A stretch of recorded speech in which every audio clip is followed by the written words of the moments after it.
Hello, welcome to another episode of the I Am Jen Wilson, the Healing Rebel podcast. I believe this is episode 234 that we're on, so that is well done me for actually showing up that many times. If you are new here, welcome. Thank you for joining us. If you are a return guest, thank you for coming back. If you don't already follow, subscribe, whatever it is you do on whichever channel it is that you are watching or listening on, please make sure that you do that. If anything that you hear today, you think of somebody in particular, please do share this podcast with them because there'll be valuable information for so many people in this. Now, I am delighted today to have my new friend, Hollyanna Vellichor, on the podcast. She is a voice of lived experience who I met through the British Society of Lifestyle Medicine. And we met online through our group Zooms, and then we met in real life when we were at a conference in Brighton. And there is so much that I love about Hollyanna, her energy, her way she articulates things, and her belief in the world. So thank you so much for being here today, Hollyanna. Yeah, thank you. It's really lovely to be here. And I have to say, it was so amazing to meet all of the team at the conference this year because I'd never met other people like me before who are like just a little bit quirky, um, and very independent and kind of very much marching to the beat of their own drum when the rest of the world around it is kind of going in a different direction. And it was so refreshing because for the first time in my life, I think I felt like I wasn't alone in the world. Does that make sense? Yeah, very much so. Yeah. Yeah. And I remember you saying that, and I just wanted to wrap you up in a big hug and be like, "Welcome home." Because I just think it it was can great. be It was, lonely. yeah.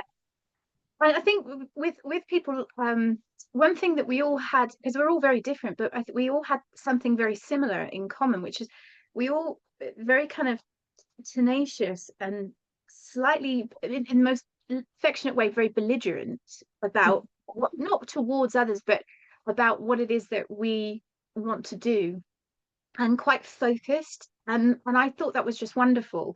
And everyone in the team just kind of accepted everyone for who they were, like almost immediately. I thought it was probably one of the least judgmental kind of teams I've ever kind of met up with before. I don't know what you thought about that.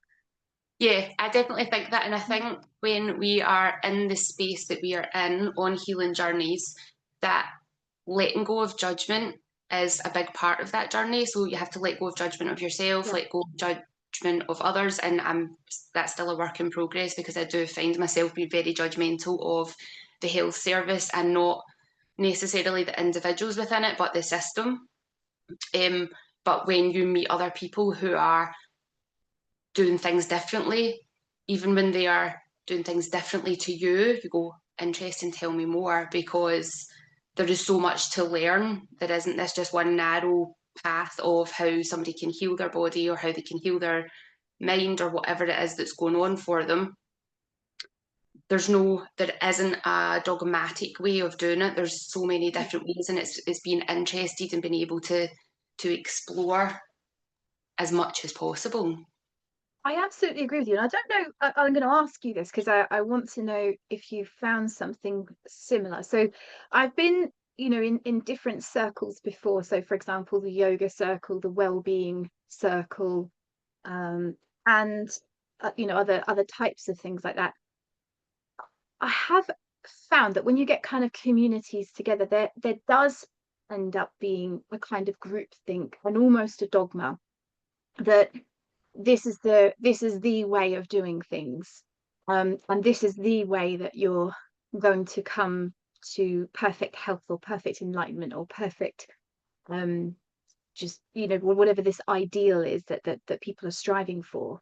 And it's almost like you, there's almost an elitism, like I'm looking down on you because you're not doing it this way, or you're saying the wrong things. I don't know if you found something similar yourself, because it for me, and this is why I felt, I said what I said about how I felt like, oh my God, I've actually found some.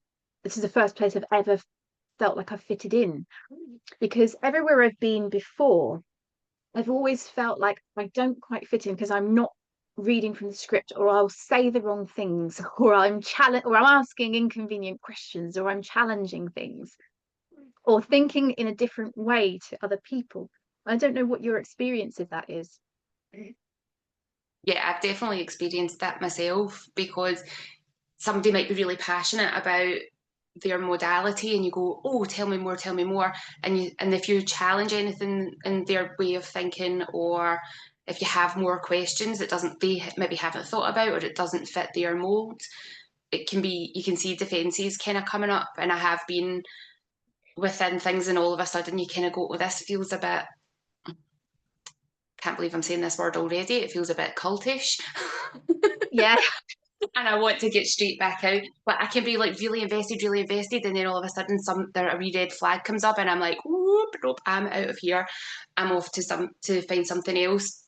But yeah, definitely within that group, I think within our group, there's definitely curiosity. There's this Yeah. constant curiosity, and it can be easy when you find other people that do think the way you do to link arms and be like, oh, cool, cool, cool, and then gradually slip into that little comfortable tribe without Yeah. ever challenging it. But I think our mindsets are all that of curiosity. Yeah, I think that's right. It is that, and that's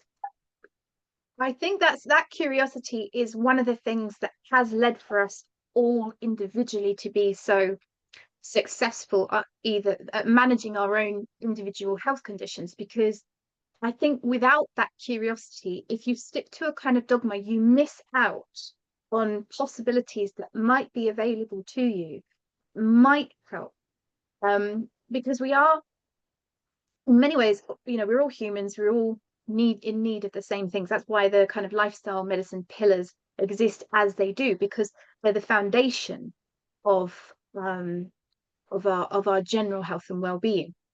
But within that scope, there's nothing in the lifestyle medicine that says you must eat these exact foods, right? So yes, eat lots of fresh healthy foods. I love there's a book called In Defense of Food, and I forget the name of the author, so I'm really sorry. Pardon? Michael Pollan. That's it, Michael Pollan. And that there's one line in that book that I quote to my clients constantly when they're coming in asking about diets and things, and they've seen this fad thing on YouTube and this other thing on TikTok, and anyone with an X condition is saying you have to eat this way, or you should be eating this way. And there's all these kinds of fad diets, and there's a few diets that where people come in and see me and I go, are you under medical supervision? And they say no, but I've been watching this man on YouTube. And I go, that one quote in the book, he says eat food, as in not edible food like substance, but eat food, not too much of plants. I think is such a beautiful summary. But what it doesn't say is avoid lentils or avoid carbohydrates, or you must have a high protein, or just he sums it up so beautifully. And I think the curiosity that it was prevalent in our group and why we're so successful is the thing that kind of like allows you to kind of experience within that, like, okay, well, does this work? No, that doesn't work. Okay, let's try these things. And it stops that kind of dogma creeping in that restricts you, I think. And I think it is restrictive, that dogma. Yeah, it definitely is. I mean, I've tried lots of different variations of lots of different diets. All of them said they were going to cure my condition. None of them did, because you need to come back to you and your body. And I know you talk a lot about DNA sequencing and your biocode and stuff. And one of the things that I had heard an evolutionary biologist talk about, and I've spoken about this before on the podcast, was about when it comes to diet, if you know where your ancestral DNA comes from, if you then explore what your ancestors used to eat, try and eat in a similar way and see how your body responds to that, because that's how your DNA and the survival of the fittest through genetics, genetic mutations appear. You've become Mm. this through that. So if you go back and just explore it to see if it works, again, it wasn't this dogmatic approach. And when I looked in, my DNA is all from it's all Celtic, so it's all west of Scotland and Ireland. So I was then, when I started looking into it and introducing fish into my diet and having potatoes and the grains that were local here, I did start to feel better. And I thought that's really interesting. And because most people either don't know where they're from or they are from such a broad DNA, like Mm.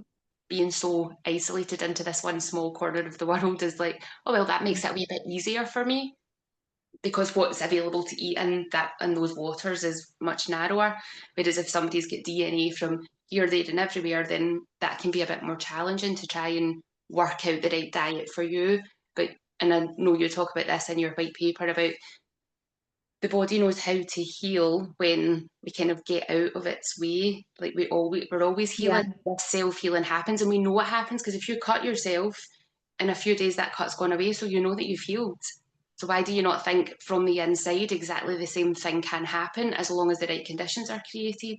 And it's you having to tune in and listen to your own body to see how your body's responding. And it might be vegan, it might be carnivore, it might be something in between, but only your body can tell you the answer to that, not some person on the internet.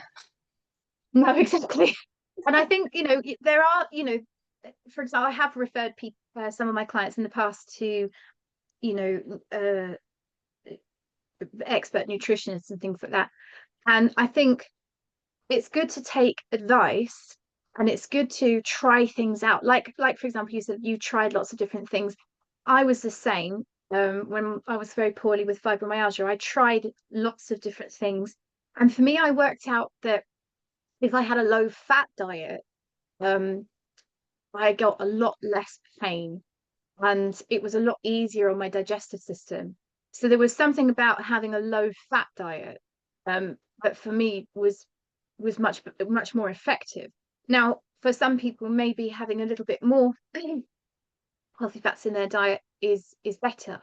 But so I never say to clients like, don't eat this, don't eat that. But there are some things that you can be aware of. So, for example, high fat diet, high fiber, low fat diet is great for hormonal issues. So that's a good place to start experimenting. But I think if people got this curiosity, and as you say, you really went in with the curiosity, going back to that kind of ancestral code of where you're from locally and what your body, how your body is constructed and the architecture of your body and how it processes these different foods. And I think that it's really worth being curious to that level where you can be curious about yourself, your body, and your surroundings, rather than just going with a fad on the internet. And I think in a way there's almost too much information out there for people now. It's hard to know where to start or what to do. But I always say to clients, like, just start somewhere. You'll know very quickly if you're wrong. Yeah. Especially if you tune in and listen to your body's responses. Like if you eat something and straight away your skin starts to feel itchy, that's an indication that your body's struggling to deal with something. Or if you eat something, I've said this to clients before, if you eat something and then you find that you're very mucousy, you need to blow your nose, that's an indication that your immune system's kicking into something that you've consumed. So Yeah. that would be worth exploring to maybe take it out for a little while, see how your body is, and then try it back in again. Yeah, that mucousy, the itchy and the mucousy responses they're quite common ones, and also tummy aches and pains and bloating that people get used to. I think they don't attribute it to I just ate that thing. I get that with I can't eat chocolate. And it doesn't matter if it's dairy free or normal or low sugar or um, dark chocolate. It doesn't matter. There's something about that my body it starts producing tons of mucus in response.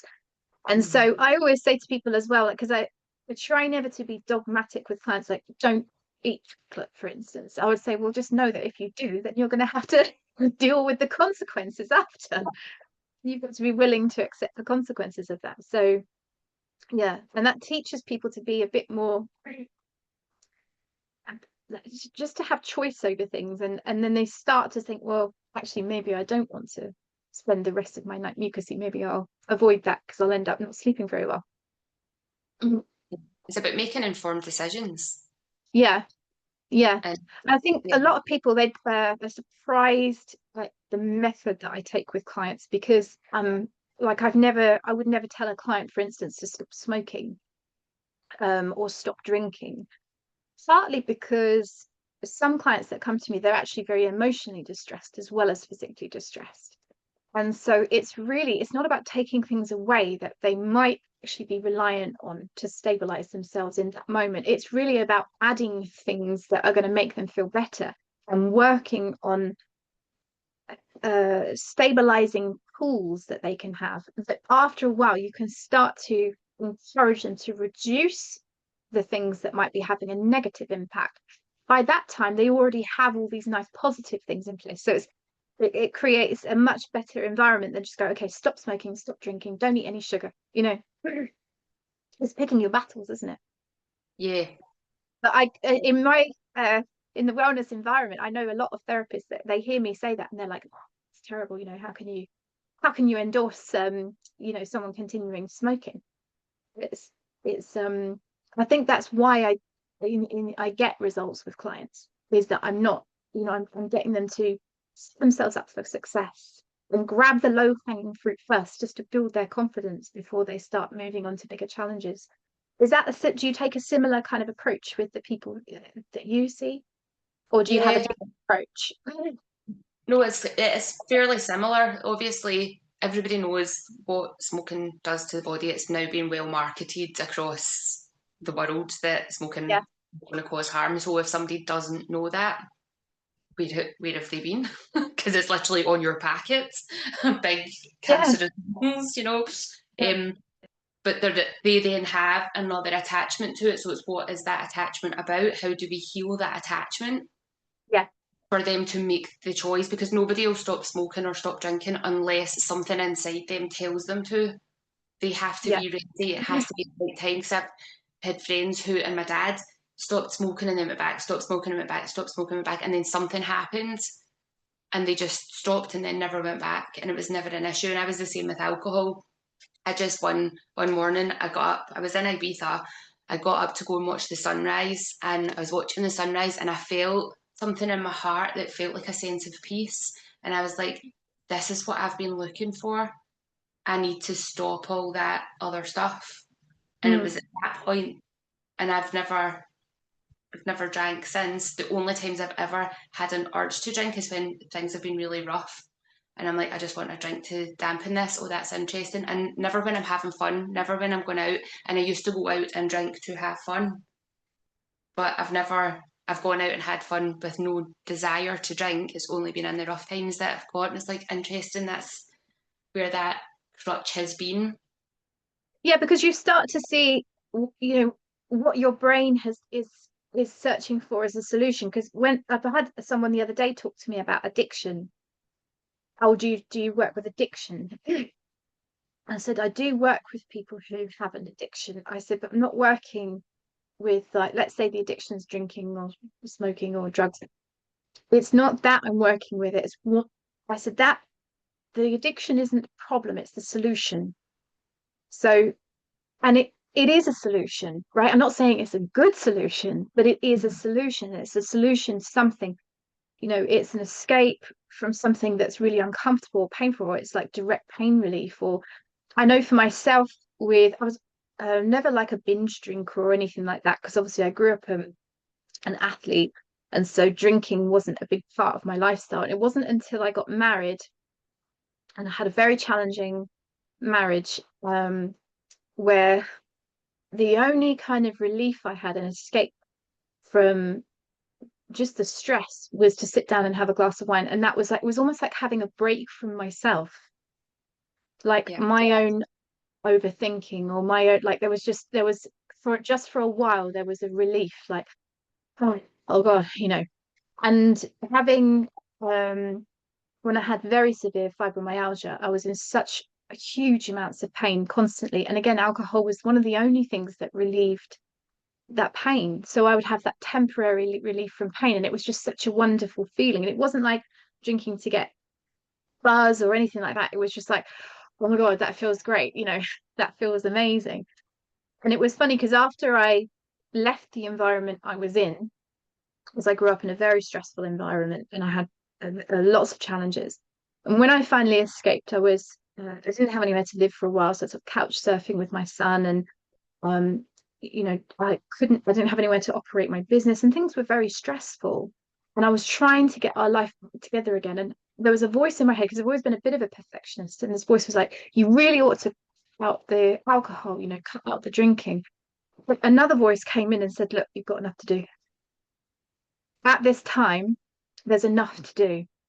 There's enough to think about. There's enough to sort out. Don't give yourself extra challenges or extra things to deal with, because there'll come a time when you're settled and things have calmed down, and it will just occur naturally." And I just trusted that thing would occur naturally. And at the moment, I'm still someone who has, who has a glass of wine of an evening, right? So that time hasn't come just yet, but I know and I trust that it will. They'll, like you said, you just woke up that one morning and you're like, I don't need that anymore, you know. Yeah. So I think it is sometimes picking your battles and grabbing the low hanging fruit and uh, we're always a work in progress, aren't we? I think some people, especially my clients that come in, certainly myself, I thought there was this goal that I was going to achieve in recovering from illness or recovering from mental health problems or recovering from whatever it was. And there was almost like this kind of place I could get to. And once I was there, then I was there.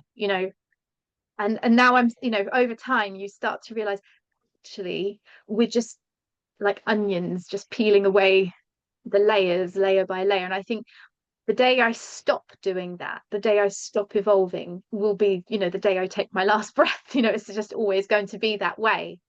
And I think that acceptance of that, and just accepting that, well, we're just human and we're just learning, and there's things, there's challenges that we're going through, and there's um different phases in our life that we're going, that we're coming in and out of. And it's just that acceptance of that, and saying, well, this is where I am now, and what can I do to support myself here in this place, with a sense of compassion and with a sense of responsibility as well.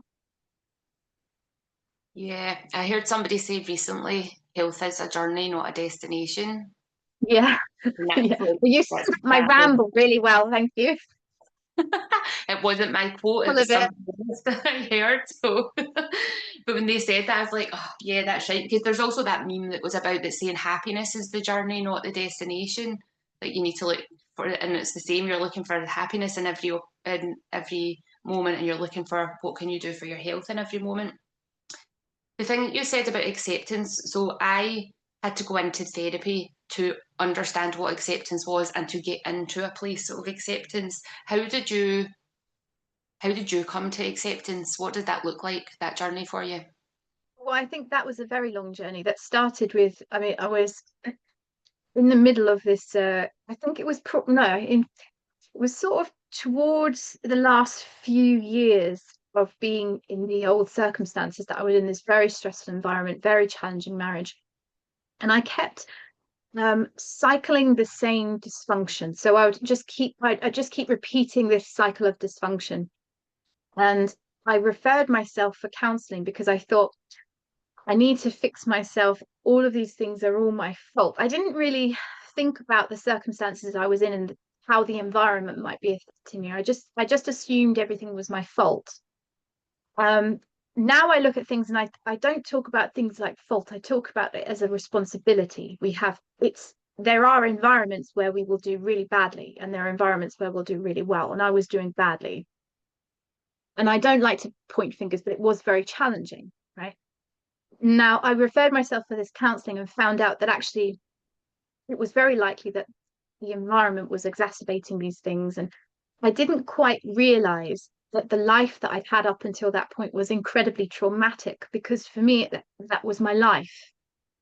So, growing up with, in the adverse childhood experience scale, I scored 9 out of 10, which technically means that I shouldn't be here. I should be, I think, is it something like 4 out of 10, and it increases your chances of having a very, very severe debilitating illness by something ridiculous, like 400% or something. I forget the numbers now, but it's such a huge increase. And so I started coming to realize that yes, these things had affected me in a really, really negative way. And I started to accept that maybe I wasn't a terrible person where everything was all my fault, which was a good place to start. But for a while, that left me feeling like a victim of circumstances. So, because I started to feel like all these things had happened to me, and now I was in this situation that was still happening to me. And I started to feel like, you know, is there no one out there that's going to kind of rescue me and come to my rescue and take me out of this situation? And I had this real helplessness for a long time. And it was quite a while, and before I came to the acceptance that perhaps I could take responsibility. Now, taking responsibility doesn't mean you accept blame for everything. There were things I could definitely accept blame for, and they were things that I had done wrong, and mistakes I had made. But it was this idea of like, well, actually, maybe I could take responsibility and change things here. Now, I did do that, and I ended up leaving the situation I was in, and I had to accept the consequences of that, and they were, you know, they were severe. So I ended up losing my entire family, my community, my home, my even my daughter. And not all of that was circumstantial. Some of that was, mistakes that I made in leaving. I was very desperate at the time, and I wanted, I was very, very definite that I had to get out of there and I couldn't stay any longer. And of course, desperation doesn't make for great choices all the time.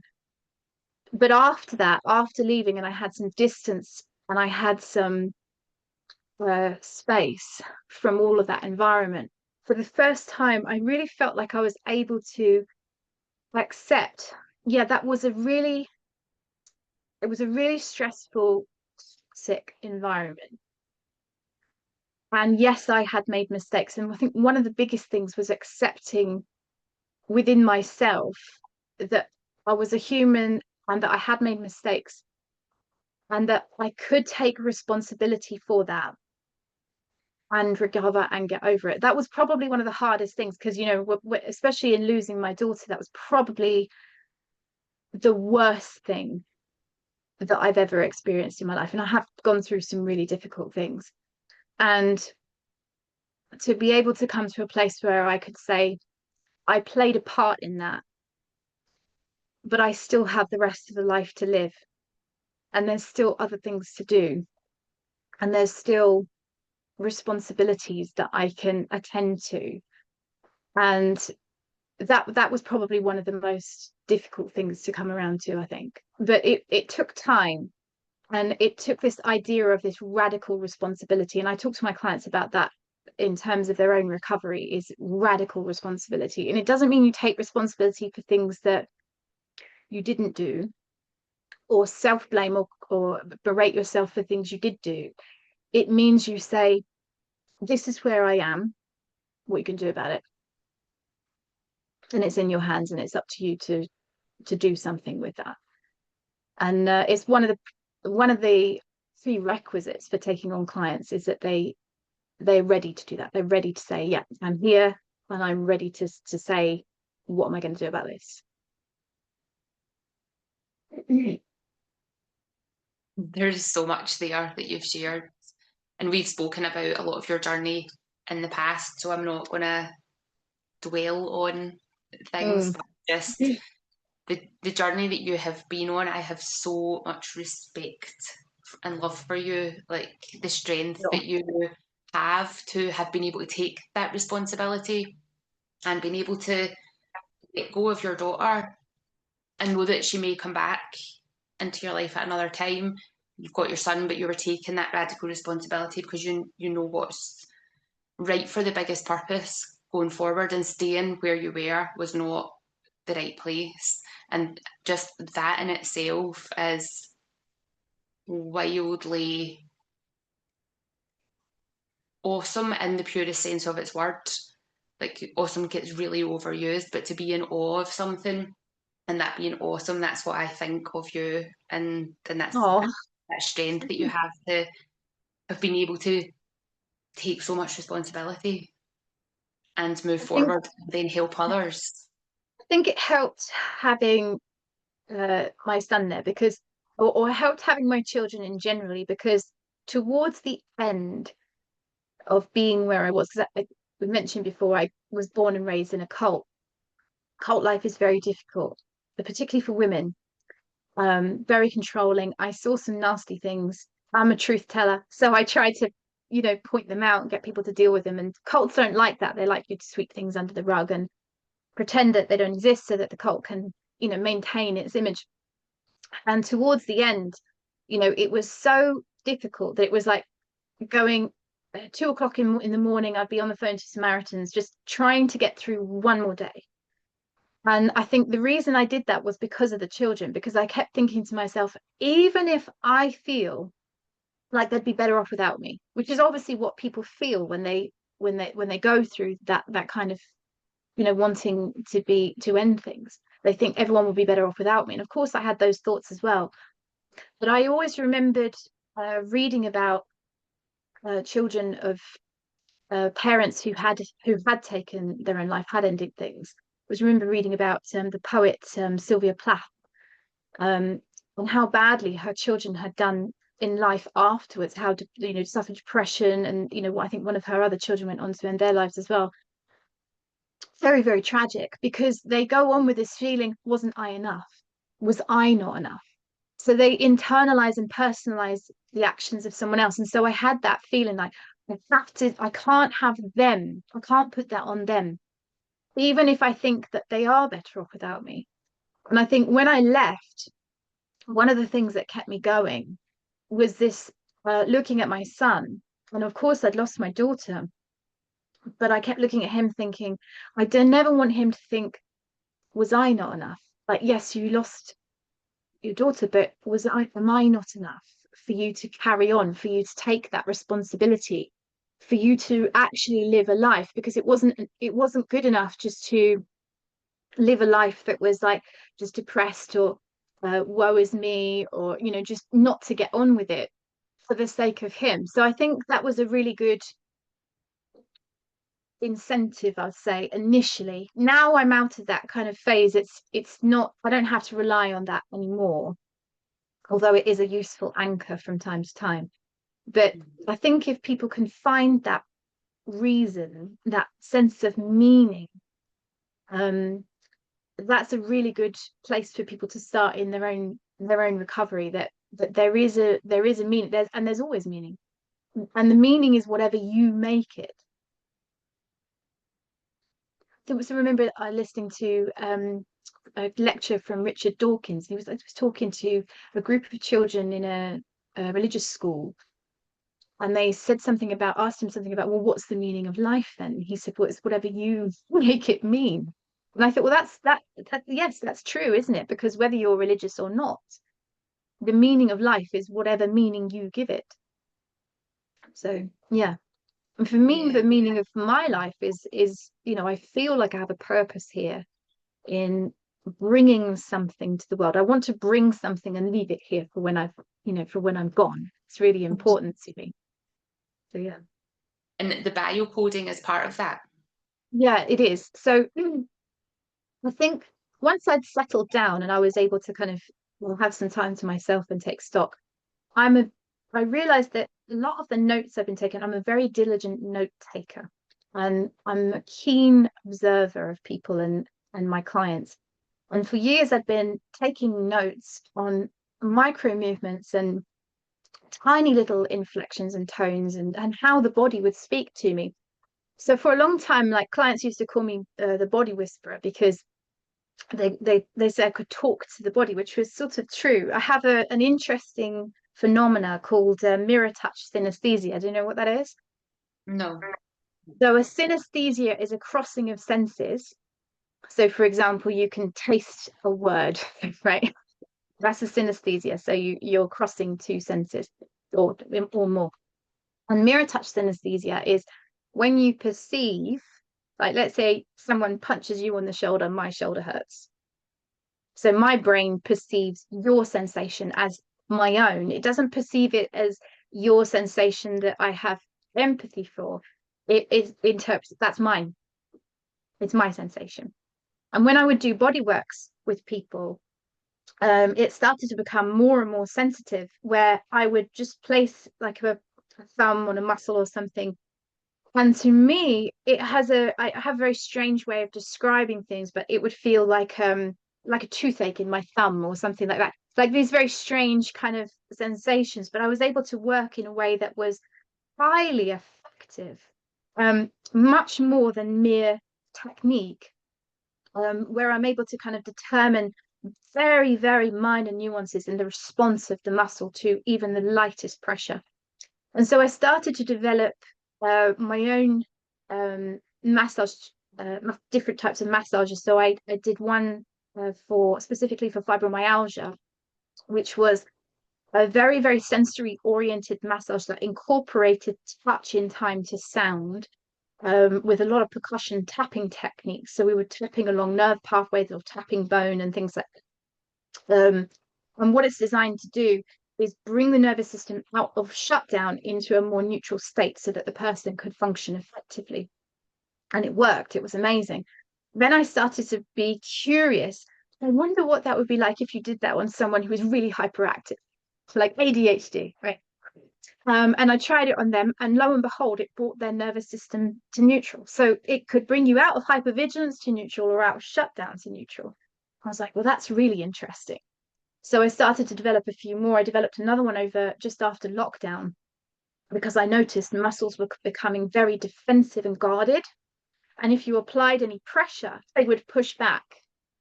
And so I started working more with the nervous system, these very, very, very light, almost like directional guidances to the nerves. Like if you do this, to like almost like you're kind of like talking to the muscle saying, if you do this, then you can release the contraction. And then literally the contracted muscle will go and just release. I started to develop techniques where I would combine it with hypnosis, and I would start training muscles to move more effectively. So, for example, I had a client who had one scapula that was not moving the same as the other one, and it was restricting his movement and causing nerve pain.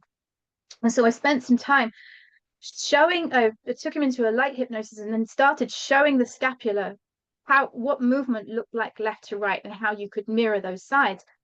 After that session, the scapula was moving fine. Like he had been scheduled for surgery. He avoided having surgery because it was just moving completely normally after that. And in note taking all of these kinds of nuances and watching how the body would just twitch at a certain point as the client was saying something, or how for example, someone would start doing this with their hand, and then the hand would stop, and then they would have an insight drop in, and they would start to kind of say, oh, I remember about this thing. And I thought that's really weird because it looks like a satellite looking for signal. And so I started recording all of these little nuances and seeing patterns across clients.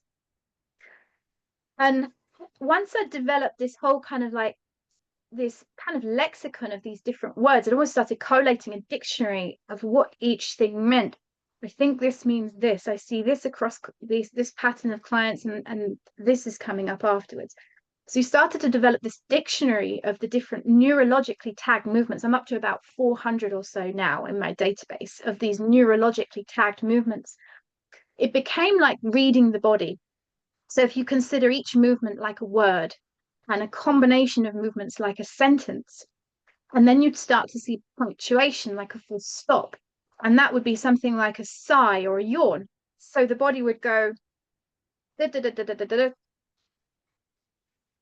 And sometimes you wouldn't see it straight away. The body would complete this, it would do the sentence a few times and then yawn, as if it was trying to recode. I've done it, complete. And then it would move on and say something else instead.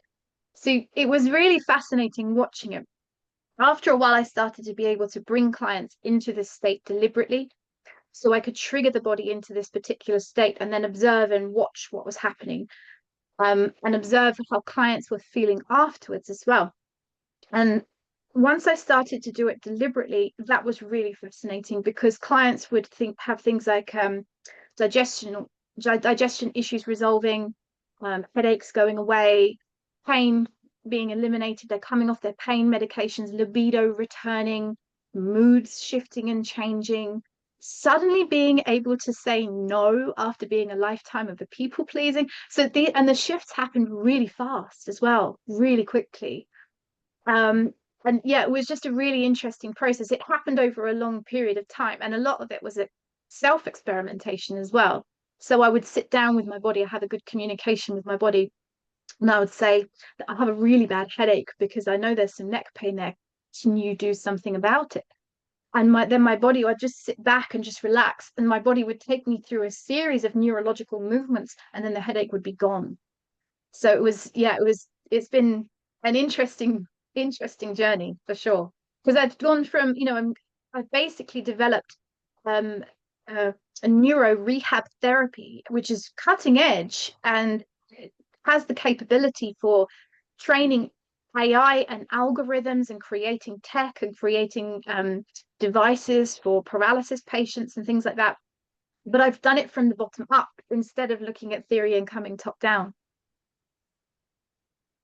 Yeah, your paper is, I've skimmed over your paper a couple of times and it's super interesting. And I'm also thinking, do you teach other people how to do this, or do you think this is how you see the world? Like, is this a trainable skill that you Yeah. have?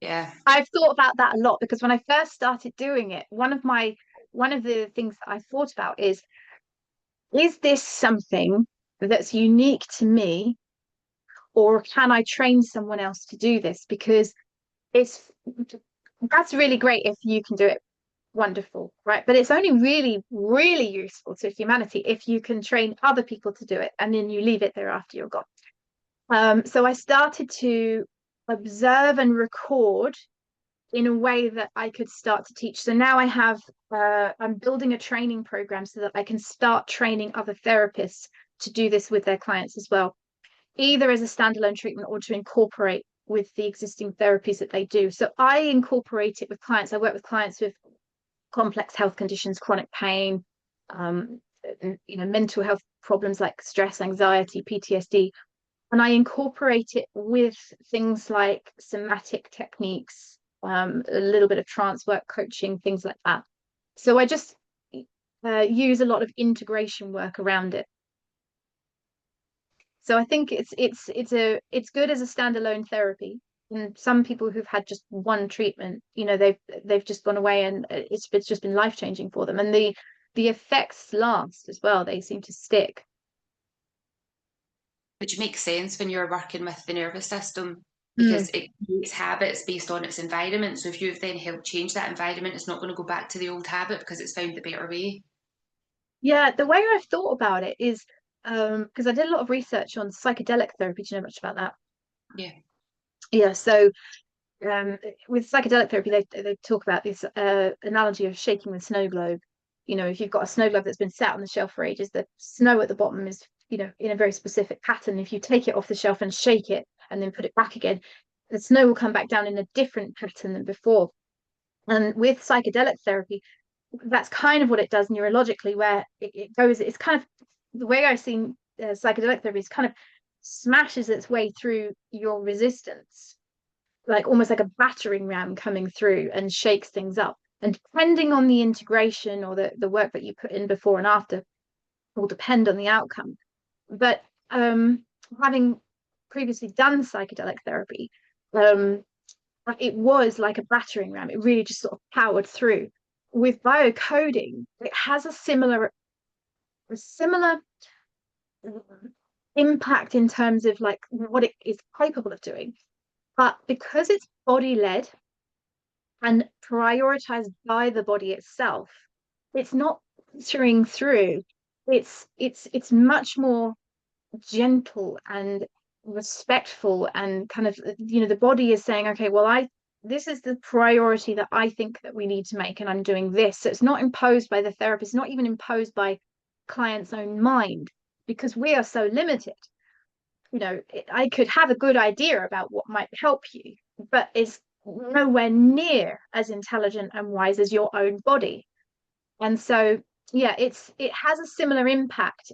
And I've seen some similar after effects as well. So one of the interesting after effects about psychedelic therapy is that the researchers reported that they reported it as kind of a negative side effect, but whether you think it is or isn't is another matter. But people would suddenly get a divorce or quit their job or move away, or because in a way they'd almost like woken up and thought, oh God, I'm really unhappy here. So while they were living in this state of like kind of half asleep, just ignoring the things that were really bothering them, they suddenly wake up and go, well, I can't stay here. I'm not doing this anymore. And biocoding has a similar kind of impact where people suddenly realize like, wow, I'm really unhappy in my job. I don't think I can do it. Or that friendship group, they're actually not that nice. Like I'm gonna say no. I feel I'm being taken advantage of. So they start waking up, and I have noticed that across a few clients actually. Yeah, I don't think that can be a negative outcome. Okay, divorce is not easy. We've both been through a divorce, Yeah, challenging. But on the other side of that, the same as if like any challenge on the other side of that, life is different. Getting a diagnosis of chronic illness was life changing. On the other side of that, changes had to be made for us to be able to be healthier. If we kept yeah, going the same way we were going to get sicker, we were going to have a worse off life. And yeah, these big challenges can feel like, oh my goodness, what am I doing? There's a big shift, but like you say, the snow globe has to be shaken to let things rearrange in a different way. And psychedelics are not suitable for everybody because some people can no, have psychotic breaks and have harms that are kind of irreversible or take a long time to reverse. Some people just don't want to do that, which is absolutely fine. Some people are not ready to do it, or they think that they're going to get a particular outcome and they get something completely different and then think that yeah, they've gone on the wrong path. When actually, using plant medicine, you will always be taken on the right path, even if your ego thinks it's the wrong one. yeah. I think for a lot of people, they think a lot of things they feel like it's going to be a quick fix. So I think with the psychedelic therapy, part of some of the times, I think people are taking that route because they feel like that's a quick fix. So it will quickly undo their PTSD or their depression, or it will change their habits, or it will do something. And sometimes that's true, particularly if you're given the right before and after care in terms of the integration work and it's properly supervised.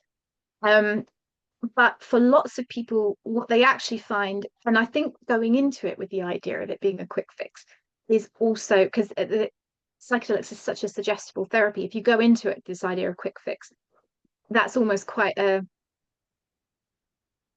you you're not quite looking at it the right way. You're not looking at it with a long-term perspective. And you get out with psychedelics, you get out what you put in.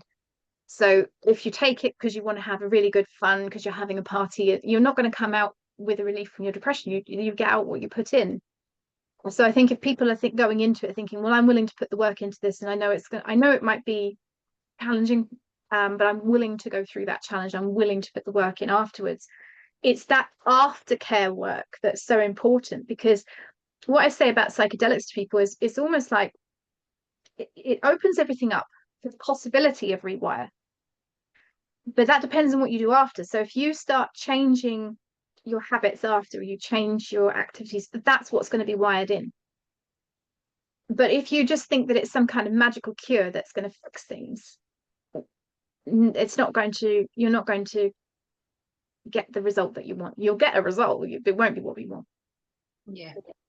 And I think that's the same for anything, like whether it's psychedelic therapy or going on a diet or going on an exercise regime or coming into talk therapy or any of these other, Yeah. any kind of modality, you have to be prepared to make changes and want to change. Otherwise, you're just digging a hole. Again, it comes back to that radical responsibility, doesn't it? Yeah, yeah, Yeah. yeah. All So circles back to that.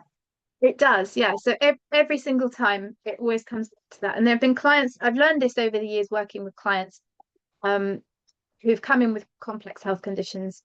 And what they say, or perhaps they consciously think what they want is change and what they want is recovery. But in reality, they're getting something out of being ill. There's something within, there's a secondary benefit. And until you can take on that radical responsibility, and if you're still within the mindset that, this is the fault of the NHS, for instance, this is their fault that, I haven't been fixed yet, or it's so and so's fault, or it's my environment, or it's this, or it's that. If you're still in that mindset, I always think you're not quite ready for recovery just yet. And I have worked with clients over the years where I've gently introduced that idea of radical responsibility, and then that was the last appointment I saw them in. So yeah, now I introduce it up front because it positions it right from the outset that that's the way that we're going to work together, and Yeah. then they have that choice from the beginning. But yeah, it's interesting, isn't it, how everything circles back to that. Yeah. And I think for a lot of people, when they become ill, they then become the most important person. People fawn around them and want to help them, and that fills a need of the It maybe feels like love love. that we're Yeah, missing. yeah, Yeah. it feels like love, because if and then I think as well, like sometimes for some of us, maybe we were quite ignored as children unless we were sick, and then we got a lot of attention. And so then you learn from a very young age, you're not consciously doing it, but you learn from a young age, when I'm sick, I get love. And if I need love, then maybe I'll get sick. So you kind of reverse engineer it. And so there is that secondary benefit there. And I always encourage people, if anyone is listening or watching who has a chronic complex health condition, just to gently challenge that within themselves. Like, what could be any secondary benefits that I also get from being ill? And now, to start with, a lot of us will go, none, I don't get anything, right? But it can be a feeling of safety. It can be an alleviation of responsibility. It can be a sense of hiding away. It can be a sense of gaining love and care, and that we actually need. We do need it, right? There's nothing wrong with it. Um, from myself, my body's learned that if I get sick, I stop. And having been incredibly busy, way too much expenditure of energy over the years, my body's learned that's how I slow her down. That's how I stop her. So if she needs a rest, if I need to gain some energy back, I'll make her sick and then she'll stop. And so that's one of the things I had to really work with my body on moderating how much energy I use each day, and, training my body. It's okay, we can rest and not get sick. That's been a massive part of my journey, because I was busy, busy, busy all the time, but I was busy all the time so that I didn't need to feel.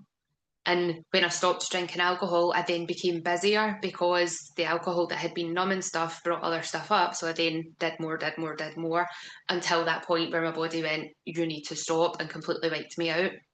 And it's only been since the last flare that I had in 2022, when I came back from that, I was like, right, how do I actually want my week to look? And then I slowly started building my week up into how I wanted to construct it, so that I'm doing the things that I want to do around work, and the Mm. things I want to do to bring money in to pay my bills, because we all have bills to pay. But it was then, what days that I want to work?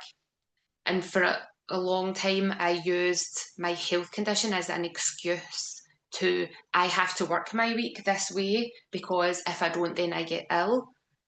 And that was my justification to myself, until I got comfortable with, no, this is how I want to work my week. Yeah. Do you know what I mean? Because, You don't need to justify it. Yeah. I don't need to justify. Yeah. You don't Right, need a reason. You don't need an excuse. I like doing it this way, and that works for me. this is what makes me happy. Yeah. It changes everything, doesn't it? That mindset changes everything. Yeah, Like, and for me, it is still very much a work in progress. I need to catch myself when I start to overfill my diary, or I'm like, what's going on here? What am I avoiding? Let's just pull it back. Let's be kind to myself. What herbs do I want to use here? What needs nourishing? And it is, for me, it is definitely that of the onion being peeled, the continuous layers of the health is the journey, not the destination. I think that's exactly right. And one of the things that the body has taught me, um, time and time again, is, and I'm going to go into physics now, I'll be really nerdy. I know we've both got to finish up, so I'll make this kind of the last thing. But to be a human, to be here, to exist, to be this collection of atoms that are staying together and continuing the idea of Jen or Holly is hugely energetically expensive, right? It requires huge amounts of energy to keep those bundles of atoms together. And we don't consider that. We consider like the things like, oh, I want to have energy to go for a run, or I want to be able to do this thing or that thing, these things that I want to do. But just to exist, right? Just to be here in existence as a human, in this state of being in suspended tension, pinned across dimensions, right? This is incredible that we get to continue for as long as we do, is so energetically costly, but we don't consider the energetic cost. So just to exist under normal circumstances, there's an energetic cost to that. Then I start adding things in. I want to do this, I want to do this, I want to do that. Well, that costs something too. And then you start saying, well, I know the body is tired, but I still want to do this, or I want to push through that, or I want to add in this other thing, or I'm going to start adapting, or I'm going to give the body fuel that's going to be a higher energetic cost for it to process, for instance, or I'm going to give it this substance that's going to take extra energy for it to do something with. Because, for example, the liver is perfectly capable of processing the alcohol, but there's a cost attached, right? So we keep bundling in these energetic costs and then wonder why we've run out of money, so to speak. And one of the things I teach clients is consider everything as an energetic cost to your body. And then you have to say, how am I going to fund that cost? Right? So we think about the lifestyle medicine pillars. They're great ways of funding that cost, but sometimes we overcomplicate things. So what the body really needs more than anything is rest, and adequate fuel and hydration. That's really what it, and movement. These are really, really, really important. And if we don't provide those things, then the body starts to struggle energetically. And that's when you start to see symptoms coming in where the body's going, excuse me, I'm struggling. I need adequate resources to do the job that I need to do. When you start throwing lots of different solutions at it, but you buy this thing here and this powdered thing there and this other thing there, sometimes even though it's meant well, is another thing for your body. Like, oh, I don't know what is that? I haven't seen that before. Okay, all right, you want me to do that too? Just keep it simple. Keep it simple. Rest, fuel your body well, like you said, eat according to what your ancestors would have eaten more naturally, and just provide what your body needs. And I think just keeping things simple, that's one thing I've learned from my own body, and that's something I teach clients now, is don't overcomplicate it, just keep it simple.